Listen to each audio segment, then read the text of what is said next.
इसके बाद में नेक्स्ट है फिर PN diode as a rectifier. Next topic क्या है?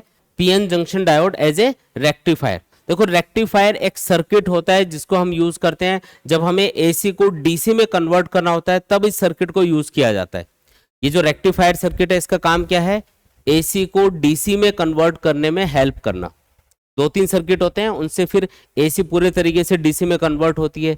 तो उसमें जो पहला जो डिवाइस यूज करते हैं वो होता है रेक्टिफायर सर्किट। इसके बाद में एक फिल्टर सर्किट यूज करते हैं, फिर एक वोल्टेज रेगुलेटर की तरह एक जीनर डायोड को यूज करते हैं, फिर हमें एकदम प्रॉपर डीसी मिलती है।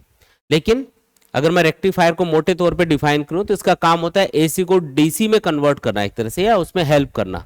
मतलब इसमें इनपुट क्या दिया जाएगा? एसी, और आउटपुट क्या मिलेगा? डीसी। प्रॉपर तरीके से डीसी नहीं मिलेगा, मैं आपको बता देता हूं, एकदम डीसी नहीं मिलेगा, क्योंकि इसमें आगे और भी सर्किट मिलेंगे, उसमें फिल्टर सर्किट और जीनर डायोड इस तरीके से यूज करके प्रॉपर डीसी हम ऑब्टेन करेंगे। लेकिन मोटे तौर पे यही बोला जाता है कि रेक्टिफायर का काम क्या होता है? एसी को डीसी में कन्वर्ट करना। अब ये दो टाइप के होते हैं, जो रेक्टिफायर सर्किट है ना, ये दो टाइप के होते हैं। पहला है इसके अंदर हाफ वेव रेक्टिफायर, और दूसरा क्या होगा? Full wave rectifier. पहला हम अभी डिस्कस कर रहे हैं half wave rectifier. Half wave rectifier इसलिए बोलते हैं क्योंकि ये जो एसी इनपुट इसको दिया जाता है उसका हाफ पोर्शन ये रेक्टिफाई कर पाता है और हाफ पोर्शन को ये रिमूव कर देता है, इसलिए इसका नाम होता है हाफ वेव रेक्टिफायर। जैसे जो एसी वेवफॉर्म है वो कुछ इस तरीके से होती है। ये क्या है?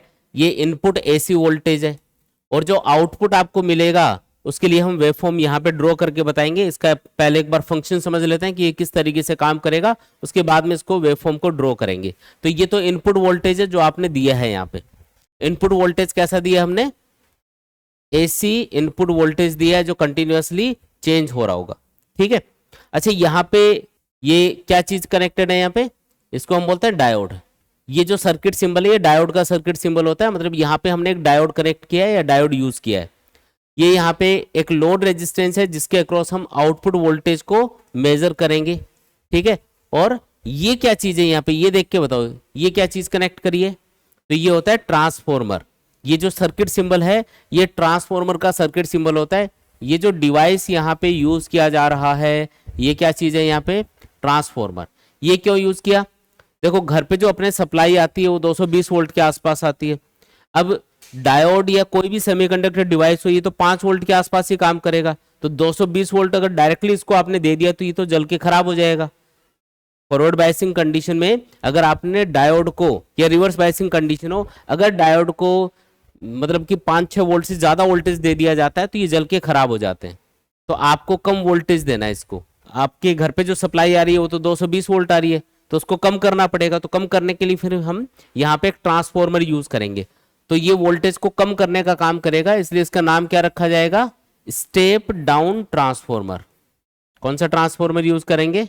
स्टेप डाउन ट्रांसफॉर्मर, जिसका काम होता है वोल्टेज को कम करना। स्टेप डाउन का काम होता है वोल्टेज को कम करना, और स्टेप अप ट्रांसफॉर्मर का काम होता है वोल्टेज को बढ़ाना, ठीक है। तो एक क्वेश्चन तो इस पे यही बन जाता है छोटा सा, रेक्टिफायर की ऊपर की जो इसमें ट्रांसफॉर्मर यूज किया जाता है वो कौन से टाइप का ट्रांसफॉर्मर होता है? तो होता है स्टेप डाउन ट्रांसफॉर्मर, ठीक है। ये इसका सर्किट सिंबल है। तो मान लो कि यहाँ पे 220 वोल्ट हमने इसको इनपुट में दिया, तो ये उसको 5 या 6 वोल्ट के आसपास कर देगा, मतलब वोल्टेज को डाउन कर देगा, कम कर देगा। तो वोल्टेज को कम करके यहाँ पे हम इस सर्किट को दे सकते हैं। अब मान लो कि यहाँ पे जो इनपुट वोल्टेज है, ये जो इनपुट आपने दिया है इसको, इसका पॉजिटिव हाफ साइकिल यहाँ पे इनपुट में दिया जा रहा है। अगर आप पॉजिटिव हाफ साइकिल इनपुट में दोगे तो ये वाला सिरा प्लस रहेगा, ये वाला सिरा माइनस रहेगा। लेकिन अगर नेगेटिव हाफ साइकिल इनपुट में आएगा इस सर्किट के लिए तो उल्टा हो जाएगा, ये माइनस हो जाएगा और ये क्या हो जाएगा? प्लस। ये ध्यान रखना है। तो अभी हम क्या दे रहे हैं? यहाँ पे इनपुट में पॉजिटिव हाफ साइकिल दे रहे हैं। पॉजिटिव हाफ साइकिल में क्या होगा? ये वाला सिरा प्लस, ये वाला सिरा माइनस। अब ये जो डायोड है इसका ये वाला सिरा P बोला जाता है, ये वाला सिरा N बोला जाता है। अब देख के बताओ कि ये जो डायोड है क्या ये फॉरवर्ड बायस है या रिवर्स बायस है? जब यहाँ पे एसी का पॉजिटिव हाफ साइकिल हम कंसिडर कर रहे हैं, मतलब ऊपर वाले सिरे को पॉजिटिव और नीचे वाले सिरे को नेगेटिव कंसिडर कर रहे हैं, तो बताओ क्या ये डायोड फॉरवर्ड बायस है या रिवर्स बायस है? देख के बताओ, फॉरवर्ड बायस या रिवर्स बायस कैसे पता चलेगा? तो P साइड पॉजिटिव से कनेक्टेड है और N साइड किससे कनेक्ट हुई है? नेगेटिव से। इसका मतलब ये फॉरवर्ड बायस है, और फॉरवर्ड बायस में तो डायोड काम करता ही है, तो ये डायोड काम करेगा और इसमें से सर्किट में से करंट फ्लो होगा। और करंट की वजह से इस रेजिस्टेंस के अक्रॉस कुछ पोटेंशियल डिफरेंस भी आएगा जो कि अपना आउटपुट होगा। और एक चीज और कि जैसे जैसे ये इनपुट जो वोल्टेज है इसका पॉजिटिव हाफ साइकिल देखो, इसमें वोल्टेज बढ़ रहा होगा तो वैसे वैसे यहाँ पे सर्किट में करंट भी बढ़ रहा होगा और इस रेजिस्टेंस के अक्रॉस वोल्टेज डिफरेंस या पोटेंशियल डिफरेंस भी बढ़ रहा होगा। और जब ये वोल्टेज कम होकर जीरो हो जाएगा इस पॉइंट पे, तो सर्किट के अंदर करंट भी कम होकर जीरो हो जाएगा, मतलब रेजिस्टेंस आर एल के अक्रॉस जो आउटपुट वोल्टेज है ये भी जीरो हो जाएगा। इसका मतलब जैसे जैसे इनपुट वोल्टेज चेंज हो रहा है वैसे वैसे जो आउटपुट वोल्टेज है वो चेंज होता रहेगा। तो जैसा इनपुट, ये जो इनपुट ये पॉजिटिव हाफ साइकिल है, वैसा का वैसा ही आपको आउटपुट पॉजिटिव हाफ साइकिल मिलेगा, मतलब आउटपुट भी वैसा ही मिलेगा। कहने का मतलब यही है कि जैसा इनपुट दिया है वैसा का वैसा आपको आउटपुट मिल गया है यहाँ पे पॉजिटिव हाफ साइकिल के दौरान। अब मान लो कि आपने यहाँ पे नेगेटिव हाफ साइकिल इनपुट में दिया, तो अब क्या हो जाएगा, ये वाला सिरा हो गया नेगेटिव और ये वाला सिरा क्या हो गया, पॉजिटिव हो गया। ये वाला सिरा क्या हो गया, नेगेटिव, ये वाला सिरा क्या हो गया, पॉजिटिव।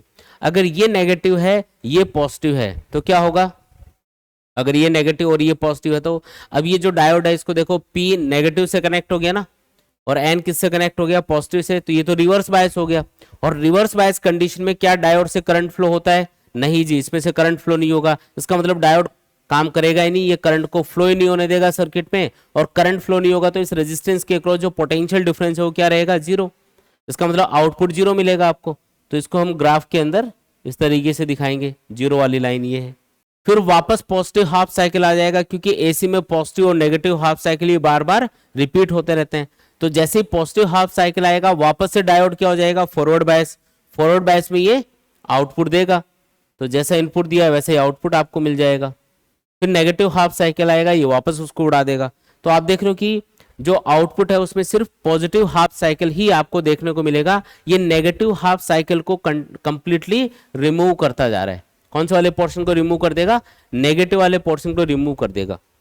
अब आप बोलोगे सर जो रेक्टिफायर है उसका काम होता है एसी को डीसी में कन्वर्ट करना, अब ये डीसी में तो कन्वर्ट हुआ ही नहीं, तो पूरे तरीके से डीसी में कन्वर्ट नहीं हुआ है, लेकिन इसमें डीसी वाली एक प्रॉपर्टी आ गई। अब डीसी क्या होता है, यूनिडायरेक्शनल करंट होता है, डायरेक्ट करंट, या डीसी क्या होता है, यूनिडायरेक्शनल करंट होता है, यानी कि उसकी डायरेक्शन बार बार चेंज नहीं होती है। यहाँ पे देखो ये जो वोल्टेज है ये सिर्फ पॉजिटिव साइड में ही आपको मिल रहा है, नेगेटिव वाली साइड में मिल रहा है क्या, नहीं। इसका मतलब इसकी डायरेक्शन चेंज होगी क्या, नहीं जी, इसकी डायरेक्शन चेंज नहीं होगी। इसका मतलब यहाँ पे जो आउटपुट वोल्टेज है वो डायरेक्शन चेंज नहीं कर रहा है, इसमें नेगेटिव वाला हाफ साइकिल रिमूव हो गया ना, इसका मतलब अपोजिट डायरेक्शन में करंट फ्लो होगा ही नहीं, या तो फ्लो होगा तो एक ही डायरेक्शन में होगा या फिर नहीं होगा, नेगेटिव वाली साइड में करंट नहीं जाएगा, उल्टा करंट नहीं होगा। इसलिए हम बोलेंगे कि इसमें डीसी वाली एक प्रॉपर्टी आ गई। तो वैसे तो ये अभी पूरे तरीके से डीसी नहीं है, अभी भी इसमें डीसी और एसी दोनों की प्रॉपर्टीज है। जैसे अल्टरनेटिंग करंट चेंज हो रहा है ना, पहले बढ़ रहा है फिर कम हो रहा है, वैसे ये भी बढ़ रहा है कम हो रहा है। लेकिन जैसे डीसी क्या होता है, डायरेक्शन चेंज नहीं करता, वैसे ये भी डायरेक्शन चेंज नहीं कर रहा, तो इसको हम बोलेंगे कि ये एसी प्लस डीसी मिक्स है एक तरह से। तो ये जो सर्किट है, ये जो आपने अभी यहाँ पे पूरा फंक्शन यहाँ पे समझा, ये हाफ वेव रेक्टिफायर का काम है। हाफ वेव रेक्टिफायर का काम ये होता है कि हाफ वेव को रेक्टिफाई करके आउटपुट में देना और हाफ पोर्शन को रिमूव कर देना, ठीक है। इसकी जो इफिशियंसी है वो काफी कम होती है। इफिशियंसी को हम ईटा के सिंबल से रिप्रेजेंट करते हैं और इसकी इफिशियंसी होती है 40.6% के आसपास। इफिशियंसी कितनी होगी इसकी, 40.6% के आसपास। देखो जितना भी इसको इनपुट में वोल्टेज दिया उसका हाफ पोर्शन तो इसने रिमूव ही कर दिया पहली बात तो 50% तो वैसे ही रिमूव हो गया।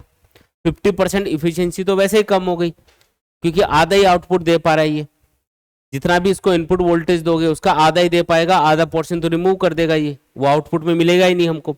और बाकी जो आधा बचा है 50% उसमें भी नॉइस या हीट की फॉर्म में कुछ लॉसेज होंगे जिसकी वजह से इफिशियंसी सिर्फ और सिर्फ कितनी आएगी, 40.6% के आसपास आती है। तो जो हाफ वेव रेक्टिफायर होंगे याद रखना इनकी इफिशियंसी कितनी होती है, 40.6% के बराबर होगी। तो ये बहुत अच्छा रेक्टिफायर सर्किट नहीं है एक तरह से, क्योंकि इसमें इफिशियंसी कम आ रही है। इफिशियंसी कम जिस डिवाइस की होती है ना वो अच्छा डिवाइस नहीं माना जाता है, इफिशियंसी ज़्यादा होनी चाहिए। जो आइडियल डिवाइसेज होते हैं उनकी इफिशियंसी होती है 100%, आइडियल की बात कर रहे हैं। अब ये आइडियल तो नहीं है लेकिन फिर भी इसकी इफिशियंसी काफ़ी कम है, इसलिए हम इसको यूज़ नहीं करते हैं। हम दूसरा वाला जो सर्किट अभी पढ़ेंगे जिसको हम बोलते हैं, या दूसरा वाला जो रेक्टिफायर हम पढ़ेंगे जिसको हम बोलेंगे फुल वेव रेक्टिफायर, वो हम यूज़ करते हैं। आया समझ में, ठीक है, छोटे क्वेश्चन क्या बनते हैं इसके ऊपर कि इसमें ट्रांसफॉर्मर कौन सा यूज किया जाता है, तो स्टेप डाउन ट्रांसफॉर्मर यूज करते हैं। इसकी इफिशियंसी कितनी होती है, 40.6% के आसपास होती है। ये इसमें छोटे क्वेश्चंस बनेंगे। ठीक है, ये भी पूछा जा सकता है कि इसमें कितने डायोड यूज करते हैं, तो एक ही डायोड यूज करते हैं। ठीक है, कितने डायोड यूज करेंगे इसके अंदर, एक ही डायोड यूज करेंगे। ठीक, तो ये इस पे बनने वाले छोटे क्वेश्चंस हो गए। अब हम देखते हैं कि जो फुल वेव रेक्टिफायर है वो किस तरीके से काम करेगा। अब हम क्या देखेंगे, फुल वेव रेक्टिफायर।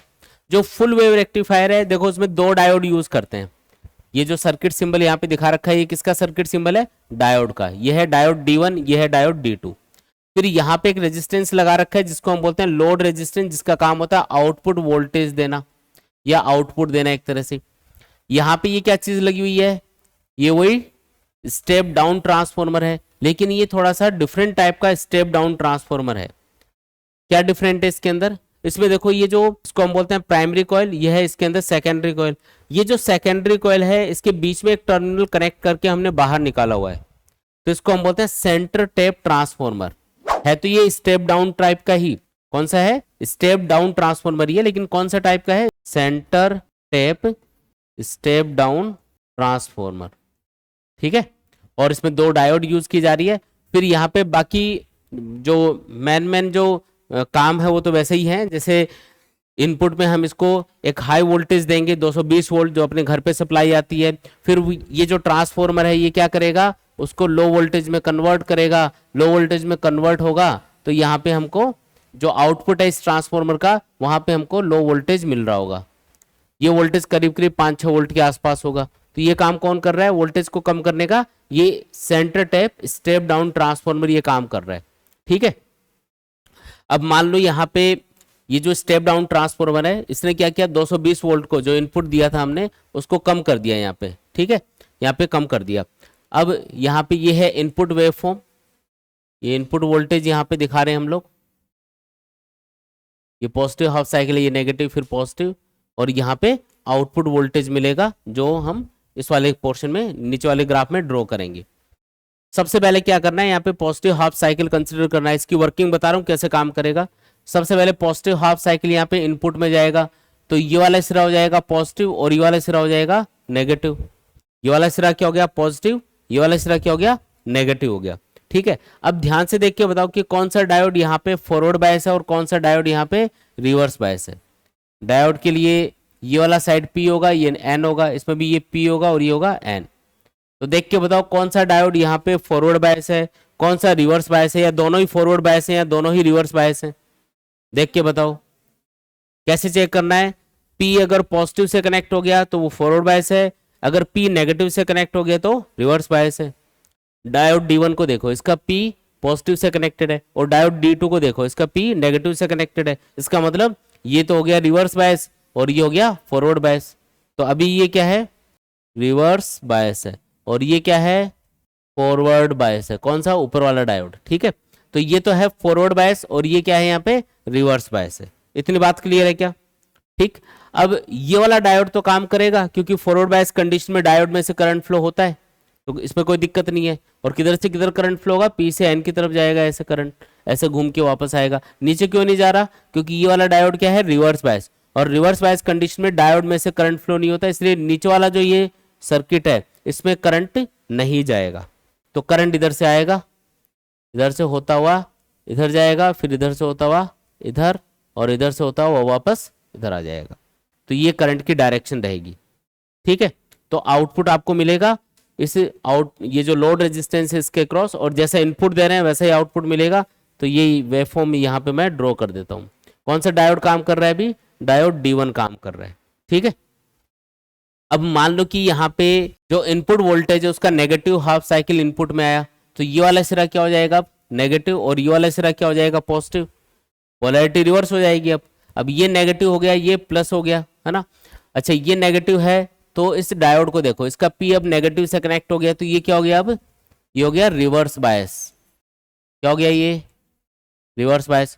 और ये P पॉजिटिव से कनेक्ट हो गया, इसका मतलब ये हो गया, ये वाला डायोड हो गया फॉरवर्ड बायस। जब पॉजिटिव हाफ साइकिल इनपुट में आया था तो ऊपर वाला डायोड फॉरवर्ड बायस था और नीचे वाला डायोड रिवर्स बायस था, लेकिन जैसे नेगेटिव हाफ साइकिल आया, पोलैरिटी रिवर्स हो गई, तो यहाँ पे ऊपर वाला जो डायोड है वो तो हो गया रिवर्स बायस, और नीचे वाला डायोड क्या हो चुका है, फॉरवर्ड बायस हो चुका है। इससे क्या फर्क पड़ेगा, अब नीचे वाला डायोड काम करेगा, ऊपर वाला नहीं करेगा, तो अब सर्किट में जो करंट फ्लो होगा वो पी से एन की तरफ जा रहा होगा, इधर जाएगा पहले करंट, फिर ऊपर जाएगा, फिर इधर से इधर आ जाएगा, और फिर वापस घूम के आ जाएगा। इस तरीके से सर्किट में करंट फ्लो होगा, ठीक, और आपको आउटपुट भी मिलेगा। अब ऊपर वाला जो सर्किट है क्या वो अभी काम कर रहा होगा, नहीं, क्योंकि ये रिवर्स बायस है, तो ये ऊपर वाला सर्किट है ये काम नहीं कर रहा, अब सिर्फ सेकंड वाला नीचे वाला हाफ पोर्शन है सर्किट का ये काम कर रहा है। तो एट ए टाइम ये जो सर्किट है इसका हाफ पोर्शन ही काम कर पाएगा। जब पॉजिटिव हाफ साइकिल इनपुट में देंगे तो ऊपर वाला जो पोर्शन है यानी कि डायोड D1 काम कर रहा होगा, तो ऊपर वाला पोर्शन काम कर रहा होगा सर्किट का, और जब नेगेटिव हाफ साइकिल इनपुट में आएगा तो इस सर्किट का जो लोअर पोर्शन है ये वाला यानी कि डायोड D2 वाला ये वाला पोर्शन काम कर रहा होगा। लेकिन एक चीज नोटिस करो, पहले जब डायोड D1 काम कर रहा था तो सर्किट में करंट किधर था, ऐसे राइट से लेफ्ट की तरफ जा रहा था इस रेजिस्टेंस के थ्रू, और जब नीचे वाला सर्किट काम कर रहा है तब भी करंट किधर जा रहा है, राइट से लेफ्ट की तरफ जा रहा है। क्या करंट की डायरेक्शन चेंज हुई क्या यहाँ पे, नहीं, इनपुट में तो वोल्टेज चेंज हो रहा है, पहले पॉजिटिव हाफ साइकिल था तब करंट इधर जा रहा था, जब नेगेटिव हाफ साइकिल है तो इनपुट तो चेंज हो रहा है, लेकिन क्या उसके अकॉर्डिंग आउटपुट करंट की डायरेक्शन चेंज हुई क्या, नहीं, जब नेगेटिव हाफ साइकिल है तब भी करंट इधर से इधर ही जा रहा है। मतलब जब पॉजिटिव हाफ साइकिल इनपुट में आया तब भी करंट इधर से इधर गया इस रेजिस्टेंस के थ्रू, और जब नेगेटिव हाफ साइकिल इनपुट में आया तब भी करंट इधर से इधर गया। मतलब दोनों ही सिचुएशन में करंट की डायरेक्शन क्या है, सेम है। क्या करंट की डायरेक्शन यहाँ पे बदल रही है, नहीं जी, करंट की डायरेक्शन नहीं बदल रही। और अगर करंट की डायरेक्शन नहीं बदल रही इसका मतलब जो आउटपुट है वो उसी डायरेक्शन में मिलेगा जिधर पहले मिल रहा था। जैसे पॉजिटिव हाफ साइकिल के दौरान आपको आउटपुट ऐसा मिला, तो नेगेटिव हाफ साइकिल का आउटपुट भी ऐसा ही मिलेगा सेम डायरेक्शन में। ये नेगेटिव में क्यों नहीं गया, क्योंकि वहां पे डायरेक्शन चेंज नहीं हो रही है, आउटपुट करंट देखो एक ही डायरेक्शन में है, पहले केस में और दूसरे केस में रेजिस्टेंस RL में से करंट एक ही डायरेक्शन में फ्लो रहा है, इसलिए ऐसा नहीं होगा। अभी डायोड D2 काम कर रहा होगा, फिर वापस पॉजिटिव हाफ साइकिल आएगा तो डायोड D1 काम करेगा और ये वाला आउटपुट मिलेगा। फिर जब नेगेटिव हाफ साइकिल आएगा तो डायोड D2 काम कर रहा होगा, वो भी आपको पॉजिटिव वाली साइड में ही मिलेगा। नेगेटिव हाफ साइकिल इसमें आएगा ही, मतलब नेगेटिव हाफ साइकिल नेगेटिव वाली साइड में नहीं आएगा, वो पॉजिटिव साइड में कन्वर्ट होकर आपको मिलेगा। आया समझ में? इसका मतलब ये है कि यहाँ पे जो पूरी की पूरी वेव फॉर्म है, पॉजिटिव और नेगेटिव हाफ साइकिल दोनों, वो आपको आउटपुट में मिल रहे हैं, है ना। इसीलिए इसका नाम क्या है, इसका नाम होता है फुल वेव रेक्टिफायर। क्या बोलते हैं इसको, फुल वेव रेक्टिफायर, क्योंकि ये पूरी की पूरी वेव को आउटपुट में दे पाता है, इसलिए इसका नाम रख दिया फुल वेव रेक्टिफायर। इसकी जो इफिशियंसी है जिसको हम ईटा से रिप्रेजेंट करेंगे, ये हाफ वेव रेक्टिफायर से डबल होती है, तो ये होगी 81.2% के बराबर। Efficiency of the full wave rectifier कितनी होती है, 81.2% के बराबर होती है। तो ये जो फुल वेव रेक्टिफायर है ये एक तरह से ज्यादा इफिशियंट है। जो इनपुट वोल्टेज इसको दिया जाएगा उसका 81.2% पोर्शन एक तरह से आउटपुट में आपको दे देगा। बाकी कहाँ चला गया, तो बाकी हीट या नॉइस की फॉर्म में जो लॉस हुआ उसके अंदर चला गया। लेकिन ये हाफ वेव रेक्टिफायर से काफी बेटर है। छोटे क्वेश्चंस क्या बन सकते हैं इसके ऊपर। पहला क्वेश्चन, किसमें जो ट्रांसफॉर्मर है वो कौन से टाइप का होता है, तो वो होता है centre tap step down transformer. दूसरा छोटा क्वेश्चन क्या बनेगा, किसमें कितने डायोड यूज होते हैं, 2 डायोड यूज करेंगे। तीसरा क्वेश्चन, किसकी इफिशियंसी कितनी होती है, 81.2% के बराबर होती है। तो ये इसके मेजर यूज है ना। और इसका जो आउटपुट है वो प्रॉपर तरीके से एकदम डीसी भी नहीं दिखेगा आपको, तो इससे कंफ्यूज मत होना, लेकिन ये डीसी की तरह हो गया है, यूनिडायरेक्शनल हो गया ना, इसलिए हम इसको डीसी के जैसा बोल रहे हैं कि एसी को डीसी में कन्वर्ट करना हो तो हम उसके लिए रेक्टिफायर सर्किट यूज करते हैं। आया समझ में, क्लियर है एकदम, कोई भी डाउट है तो बता दो, ठीक है।